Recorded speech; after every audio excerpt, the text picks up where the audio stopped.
তলায় দুঃখ থাকে, নিচের তলায় সুখ, মাঝের তলা চুপে চুপে পাল্টায় তার রূপ,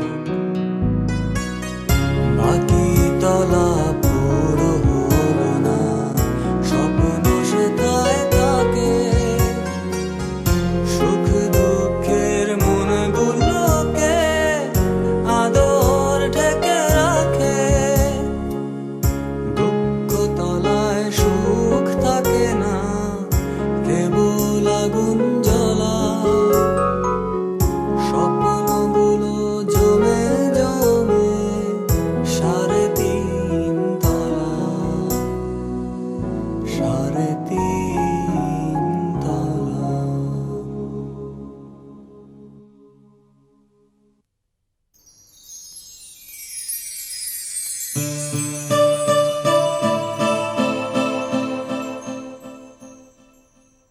তোর লগে আমরা সবাই অন্যায় করেছি, তাই বলে কি মাপ চাওয়ার সুযোগটুকু দিবি না?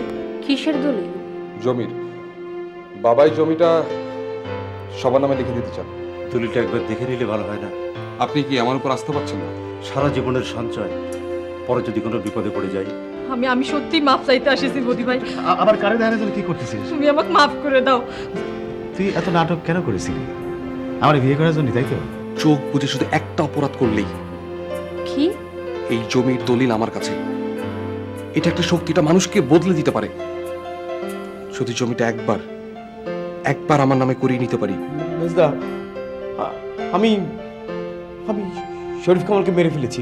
কি কি বললি তুই?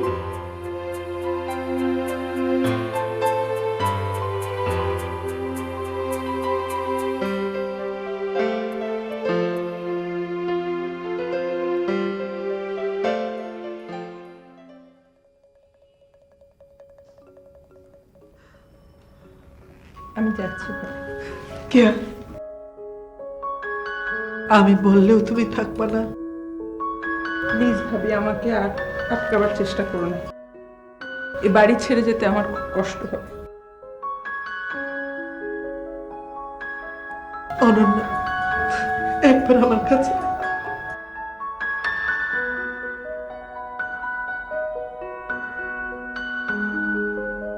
অসম্ভব, তোমরা তোমরা রাখতে পারবা না।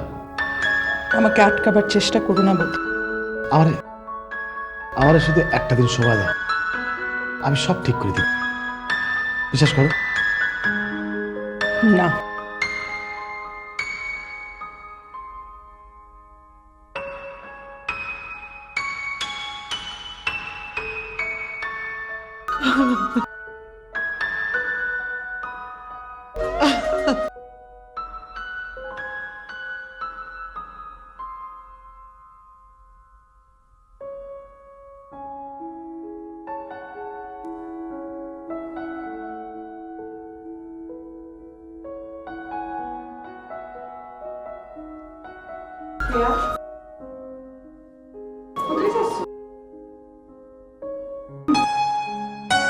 যেদিন প্রথম এই বাড়িতে এসেছিলাম সেদিন প্রতিজ্ঞা করেছিলাম এটাই আমার।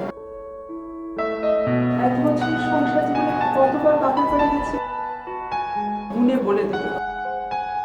এখন কি বাবার বাড়ি যাচ্ছ? কিন্তু ফজলুরে এই অবস্থায় ফেলে আমি আর পারলাম না।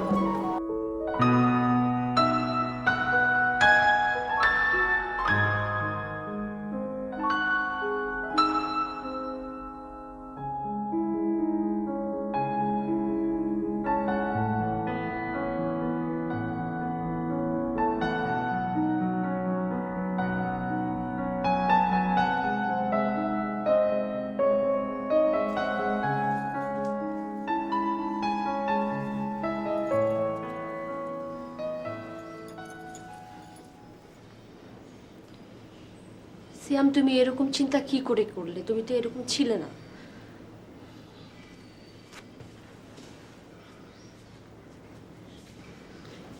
সিয়াম, বর্ষা, পৃথিবীতে সবাই আলাদা, প্রত্যেকটা মানুষ আলাদা, প্রত্যেকটা সংসার আলাদা। তাই নিজের ভালো মন্দ আমার নিজেকেই দেখতে হবে। তাই বলে নিজের ভাই বোনদের ঠকাবে? বর্ষা, জয়েন্ট ফ্যামিলিগুলো এইভাবে ভাঙে কিন্তু। আর আমার সবার সাথে একসাথে থাকা সম্ভব না। আর আমি সবাইকে ঠকাবো কে বললো? জায়গার দাম হিসাব করে যার যার টাকা থেকে বুঝিয়ে দেবো। সিয়াম, তুমি অনেক বদলে গেছো। আমি অনেক দিন থেকেই বদলাতে চাইছিলাম, ঠিক রাস্তাটা খুঁজে পাইনি। নিজের বাবাকে ঠকাতেও তোমার দ্বিধা করবে না? বাবাও তো ঠকিয়েছে, মাকে ঠকিয়েছে। আর আমাদের প্রতি পুরো দায়িত্ব সে পালন করতে পারেনি বলেই আজকে সে পালিয়ে বাঁচতে যাচ্ছে। সিয়াম, বর্ষা,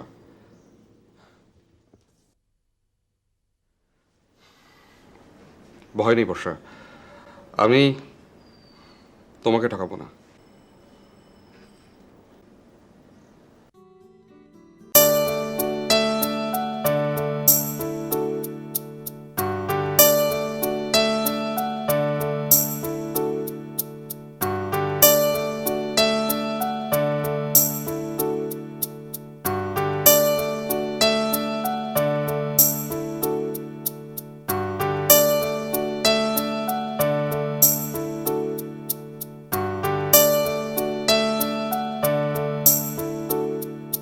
তুমি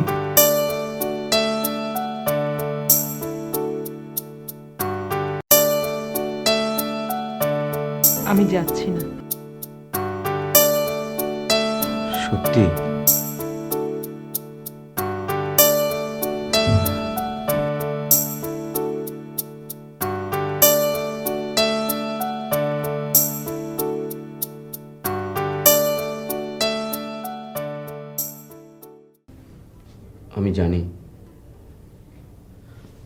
আমি জানি তোমাকে আটকে রাখার কোনো ক্ষমতা আমার নেই, তবুও তুমি পাশে থাকলে। ধরো না তোমাকে, তুমি একটা খুনি।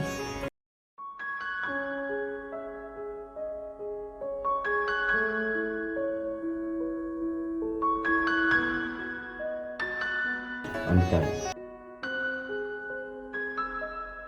আমি এখন অস্পৃশ্য, আমি কাউকে ছুতে পারবো না, কেউ আমাকে না। কে আমি সারেন্ডার করবো? আমি সারেন্ডার করবো? শুধু আমাকে আর কটা দিন সময় দাও। আমি এই কটা দিন তোমাদের সাথে কাটাতে চাই, তোমার সাথে, অনন্যার সাথে,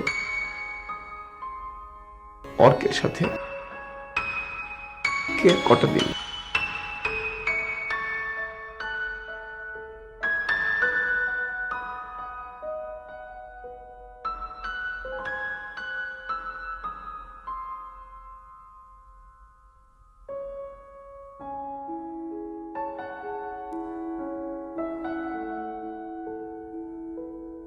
তামিম, তামিম, এই তামিম, একটু শুনবে? হ্যাঁ, একটু উপরে আসতে ভাইয়া।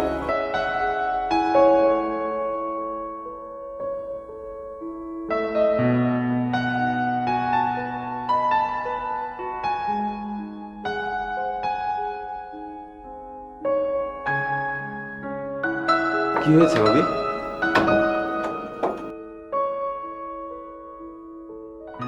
তামিম, আমার একটু উপকার করবে?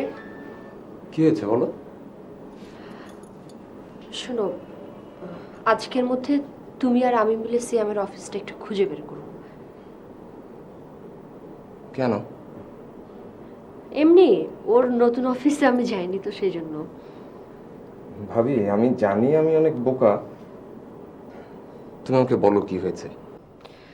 আমি ঠিক জানি না, সিয়ামের মধ্যে কেমন যেন একটা পরিবর্তন লক্ষ্য করছি এখন। এর সাথে ওর নতুন অফিসের কোনো সম্পর্ক আছে কিনা আমি একটু সেটা বুঝতে চাইছি। আর সেজন্য আমি অফিসটা একবার দেখতে চাই। তামিম, ঠিক আছে, তুমি রেডি হও, আমি ট্যাক্সি নিয়ে আসছি।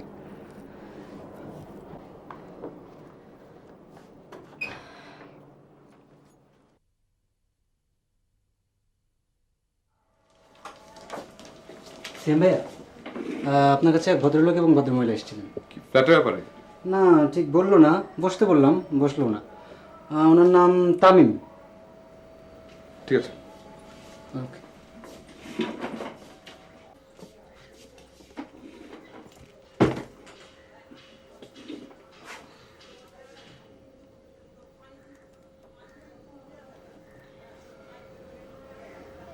হ্যালো জেবা, তোর ভাবিকে দে তো। নেই? তামিম কি বাসায় আছে? ও আচ্ছা, ঠিক আছে।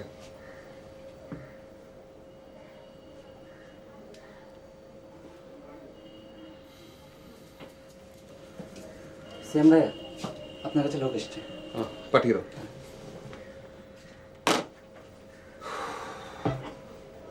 ভাইয়া আসবো?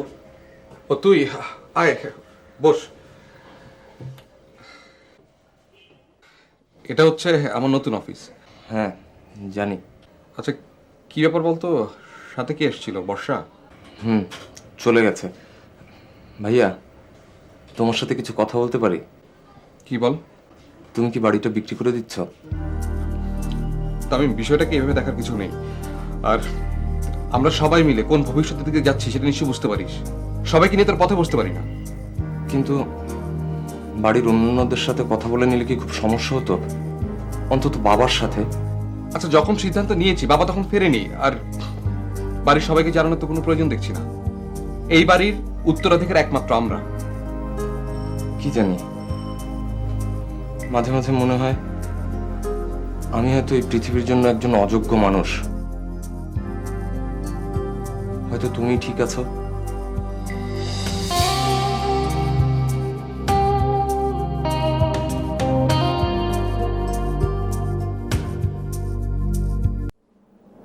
এরকম একটা ডিসিশন তুমি একাই নিয়ে ফেললে সিয়াম।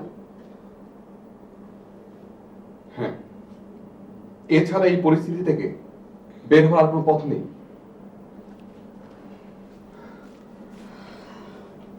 বর্ষা, প্লিজ তুমি একটু বোঝার চেষ্টা করো। আমি একটু না, আমি পুরোটাই বোঝার চেষ্টা করছি সিয়াম। মানে? মানে এই ফ্ল্যাটটা উঠলো, তারপরে কি হবে? কি হবে? যার যার অংশ তাকে বুঝিয়ে দেবো। আর তুমি?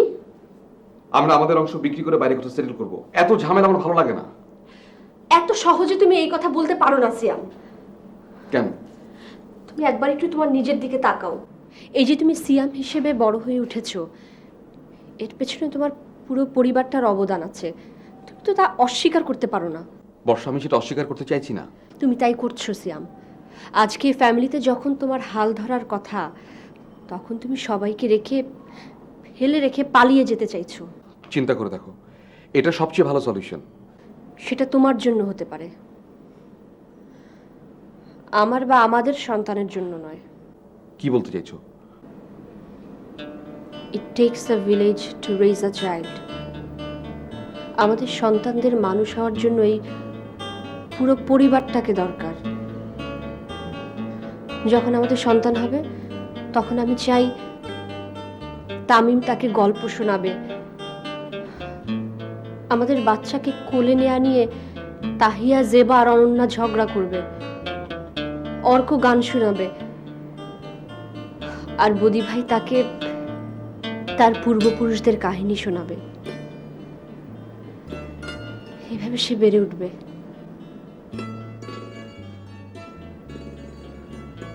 কি হলো? তুমি এইভাবে তাকিয়ে আছো কেন? তুমি কি আমার কথা বুঝতে পারছো যে আমি কি বলতে চাইছি? বোঝার চেষ্টা করছি। Thank you. আমি জানি যে তুমি বুঝবে।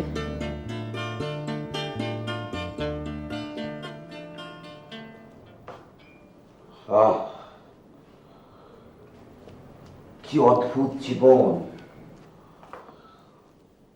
বর্দা বারবার একটা কথা বলতো, তাড়াহুড়ো করিস নে ফজলু, পড়ে যাবি। তাড়াহুড়ো ভালো না। আমি আমি কোথায় যেন একটা তাড়াহুড়ো করে ফেলেছি। এখন কি হবে মেজদা? ও কিভাবে এই বিপদ থেকে রক্ষা পাবে? আমি রাগের মাথায়, সিম্পলি রাগের মাথায় কাজটা করে ফেলেছি। আমি একটা মানুষকে কত সহজে মেরে ফেলেছি। আমি একজন খুনি। এখন এসব কথা বলে কি লাভ? হ্যাঁ, তাই তো, কি লাভ? সারাটা জীবন আমি শুধু লাভের পিছনে দৌড়েছি, কিন্তু আজ মনে হচ্ছে যে একটু কম তাড়াহুড়ো করলে, একটু কম লাভ খুঁজলেই বোধহয় বেশি লাভ হতে পারতো।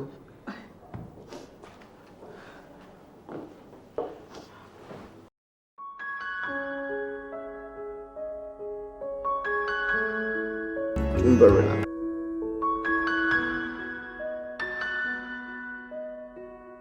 তুমি পারবে না। আমার আমার বড়দাকে খুব দরকার। বড়দা, বড়দা এখন কেমন আছে?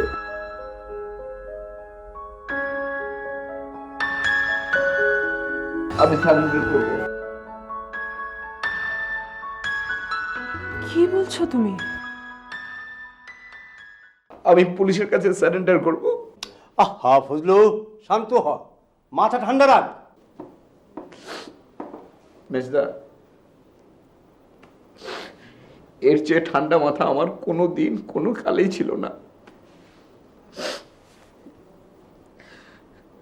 খেয়া,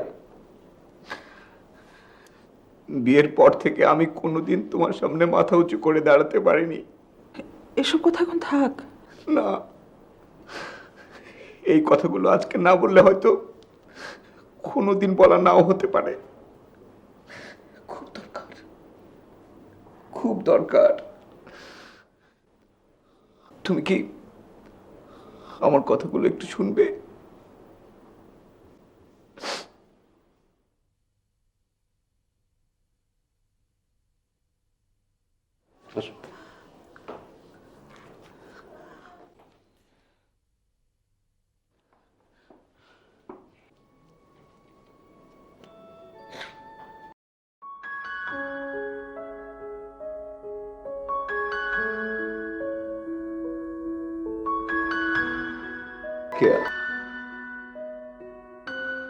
আমি তোমার সামনে কখনো মাথা উঁচু করে দাঁড়াতে পারিনি,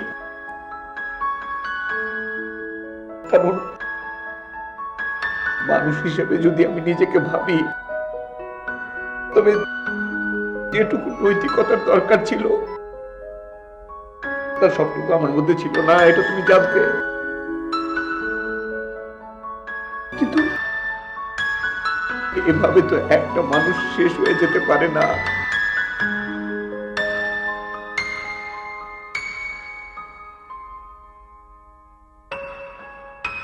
আজ মুহূর্তে হলেও আমাকে জেনে যেতে হবে যে আমি একজন মানুষ। আমার সন্তানদের সেটা জানা খুব দরকার।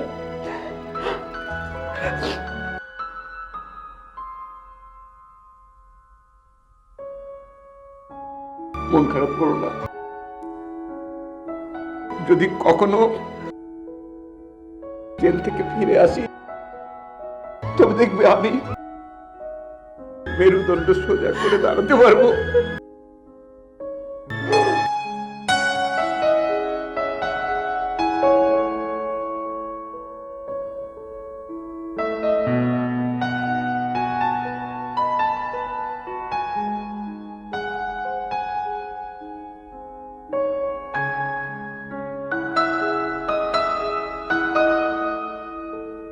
কি ব্যাপার ছোট বাবা, এখানে একলা একলা বসে আছে যে? বদি, আমাদের গ্রামের নদীটা কি ওরকমই আছে নাকি মরে গেছে? নদী না, আগের মতো তো আর নেই, শুকনো একটা নালা হয়ে হঠাৎ নদী। না, ছোটবেলায় আমরা দেখেছি নদীটা কত বড় ছিল। বর্ষার সময় তো এই পার থেকে ওপার কিছুই দেখাই যেত। বড়দা আমাদেরকে সবসময় চোখে চোখে রাখতো যেন আমরা নদীর মাঝখানে চলে না যাই। হঠাৎ এসব কথা তুমি? অনেক কথাই তো বলতে ইচ্ছে করছে, একটু বস না।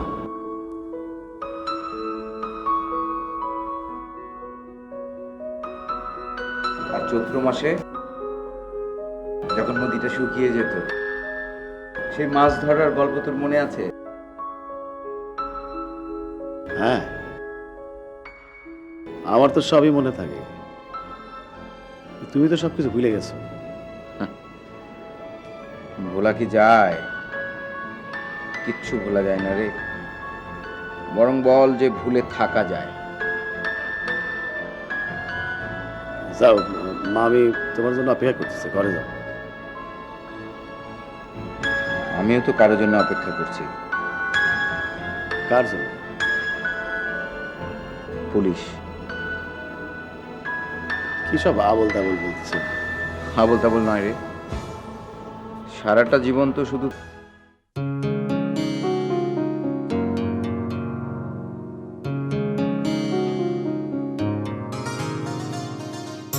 উপর তলায় দুঃখ থাকে, নিচের তলায় সুখ, মাঝের তলা চুপে চুপে পাল্টায় তার রূপ,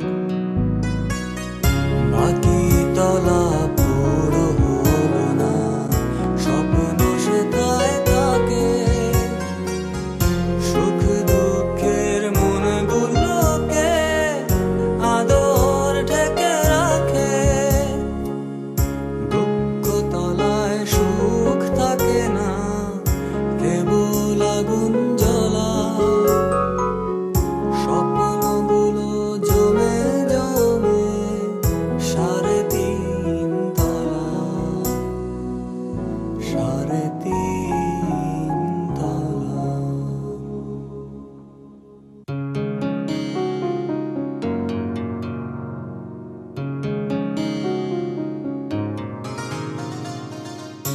উপর তলায় দুঃখ থাকে,